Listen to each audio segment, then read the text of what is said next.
Emblème de la mode parisienne à l'international, les Galeries Lafayette, en plein cœur de Paris, accueillent sur leur toile une des grandes tendances du moment, un jardin perché. Je m'appelle Marie, je travaille chez Sous les Fraises et je suis agricultrice urbaine ou maraîchère des toits, c'est selon. C'est un peu la jungle ici. On cultive en permaculture verticale 18 000 plantes qui sont toutes comestibles. Ça c'est de l'oxalis par exemple, c'est une fleur et un feuillage qui est comestible. Ça c'est une petite liane de houblon. Aujourd'hui, c'est plus d'une trentaine de fermes urbaines qui ont investi les espaces délaissés de la capitale française pour y faire pousser des denrées comestibles. Le pari est un peu fou et le dépaysement total. Ce matin, j'ai une petite récolte à faire, à la fois de tomates, de fleurs et d'herbes aromatiques. Ça va être utilisé autant dans des restaurants que des bars qui cherchent des produits ultra frais. Les membranes brevetées de Sous les Fraises, mélange de chanvre, de laine et de terre, permettent à la biodiversité de reprendre ses droits sur des toits asphaltés. Pourquoi s'acharner à le faire en ville? C'est qu'en fait la ville elle concentre pas mal de problèmes justement à cause de son manque de nature notamment.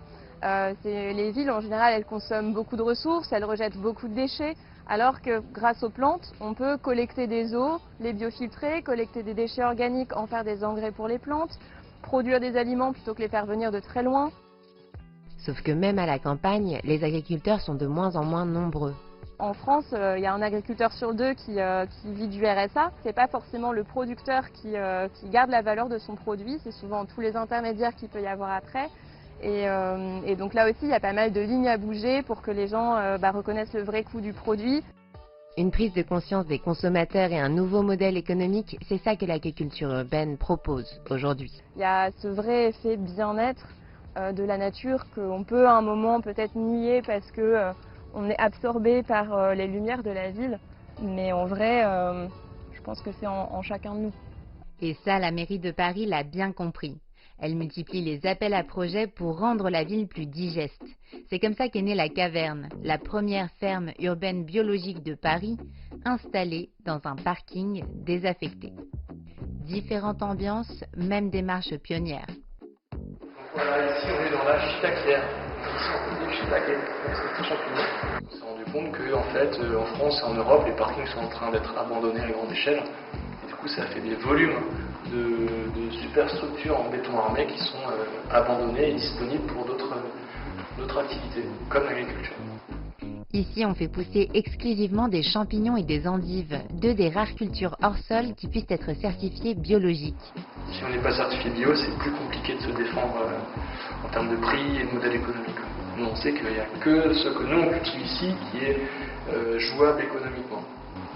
Contrairement à d'autres fermes urbaines, la Caverne vit de la vente de sa production agricole. Dans ses quelques 3500 mètres carrés, l'entreprise recrée un automne permanent avec un taux d'humidité à plus de 80% et une température entre 15 et 20 degrés. Alors le défi majeur de cette installation, c'est toute la réhabilitation, en fait, c'est tout construire. Personne n'a jamais fait ça, donc on a dû tout découvrir et tout déchiffrer par nous-mêmes. Une démarche payante, puisque la culture des champignons de la Caverne emploie aujourd'hui une dizaine de personnes et est reconnue pour sa qualité. Ils sont consommés à l'Élysée par le président de la République, donc on est plutôt rassurés là-dessus. On le voit, la réhabilitation des bâtiments, c'est aussi un peu la réhabilitation de nos assiettes. À Asnières-sur-Seine, c'est dans un monument historique que s'est installé un élevage aquaponique de truites. L'aquaponie, c'est tout simplement l'aquaculture, la culture des poissons hors sol, et l'hydroponie, la culture des plantes hors sol. Donc les déjections des poissons sont l'engrais naturel des plantes, et les plantes filtrent et aèrent l'eau des poissons. La particularité des jardins du Saumonier, c'est qu'ils étaient aquaculteurs avant d'être agriculteurs urbains. Pour nous qui venons du monde rural, la thématique donc de la fourche à la fourchette, recréer des circuits courts et recréer le lien entre le producteur et le consommateur, c'est une opportunité formidable qu'offre effectivement l'agriculture urbaine pour aller au-devant des consommateurs. Pour qu'elle se retrouve dans votre assiette, il faut bien qu'il y ait une petite main derrière. Et donc tous les mercredis sur Asnières, on pêche les truites aquaponiques d'Asnières pour que vous puissiez les goûter dès le jeudi. Dans ce concept store, l'équipe accueille les enfants du quartier pour leur enseigner la symbiose entre les plantes et les poissons. Vous voyez l'eau qui arrive là, c'est l'eau qui vient des poissons. Donc étant un circuit fermé, Je ne peux mettre aucun intrant chimique au niveau du poisson, sinon ça tuerait les plantes. Et si je traite les plantes, également, ça tuerait mes poissons. On fait de l'agriculture raisonnée en fait. Changeons les choses, contribuons à cette transition agricole, contribuer à cette transition alimentaire. Je vous donne un exemple, ce qui est très frappant, une des conséquences de la pauvreté est la fracture alimentaire. Donc plus vous êtes pauvre, plus vous mangez mal. Donc on peut tout à fait imaginer recréer comme c'est l'activité dans des quartiers difficiles, créer de l'emploi et en même temps apporter donc des produits frais à des populations qui n'en consomment plus. Cet engagement, on le retrouve chez les bergers urbains, des nomades qui font paître leurs moutons dans les banlieues nord de la ville. Ça fait 8 ans qu'on est sur le territoire ici et ça fait 6 ans qu'on est berger urbain. Avec leurs moutons et dans le respect du bien-être animal, ils défendent le terroir de la couronne parisienne. Parce qu'on oublie les goûts tout simplement. L'agro-industrie, elle lisse les goûts progressivement et on n'arrive plus à se souvenir de ce que c'est. Et quand on ne sait plus, on ne peut plus prétendre à une bonne tomate ou à une bonne viande. En ville, on peut produire du mouton. C'est un produit particulier qui a mangé que de l'herbe, jamais de grains, etc., qui n'a pas pris d'antibiotiques. Il a un type de goût particulier, très doux, qu'on n'aura pas dans la vallée du Mont-Saint-Michel, par exemple, où là on est sur du pré-salé et on a un autre type de goût. Pour les journées du patrimoine, les bergers urbains se sont associés à la fête paysanne des Friches d'Aubervilliers, un terrain vague de la ville. Juste à côté. Je pense que les enfants sont très heureux d'avoir participé et tout à l'heure pouvoir récolter en fait les fruits de tout le travail qu'ils ont fourni tout le long de l'année. C'est pas comme si on allait le prendre au marché ou quelqu'un nous l'avait donné. C'est juste nous qui l'avons planté et ça fait plaisir. Les Friches d'Aubervilliers, c'est un espace qui accueillera à terme des logements. Mais en attendant, c'est le terrain de jeu de la compagnie de théâtre locale, Friches Théâtre Urbain. C'est ça qu'on plante ici, l'imaginaire de l'agriculture, plutôt que... On a fait une récolte et on en est très fiers, mais on ne va pas nourrir le quartier.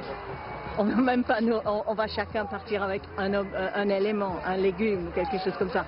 Mais ce légume, il est important. Important pour le moral et important pour la santé. On est quand même en première couronne parisienne, dans une des villes les plus pénalisées en termes de ratio d'espace vert en Ile-de-France. Vraiment un territoire carencé et on a une demande de nature qui est tellement forte. Les professionnels de santé avaient noté des fois des retards de développement moteur des enfants. La rencontre entre les jeunes citadins et les moutons crée la surprise, voire même des vocations, comme chez Mathis, 13 ans, qui nous confie qu'il rêverait de devenir agriculteur. Ce que je préfère avec les moutons, c'est la laine. Parce que c'est doux. Ils sont bien ici. Ils ont un grand espace. Ça change de voir des bâtiments partout, des transports, la pollution. Ici, on peut respirer. C'est un peu comme le caravane du Tour de France, quand on passe, il faut être là au bon moment, au bon endroit. Et ça crée une espèce de chose qui est assez bizarre, dont les gens arrivent à être fiers, on ne sait pas pourquoi. Ça génère vachement une imaginaire collective et aussi un phénomène identitaire. Il y a plein de légendes urbaines qui se génèrent autour de moutons. Tout le monde dit qu'il y a plein de moutons qui disparaissent, ils se racontent des histoires. Et du coup, les gens se causent entre eux, arrivent à découvrir autre chose et c'est toujours un rayon de soleil pour chacun d'entre eux ou une manière d'égayer la journée. C'est un petit peu ça, la notion de la vie.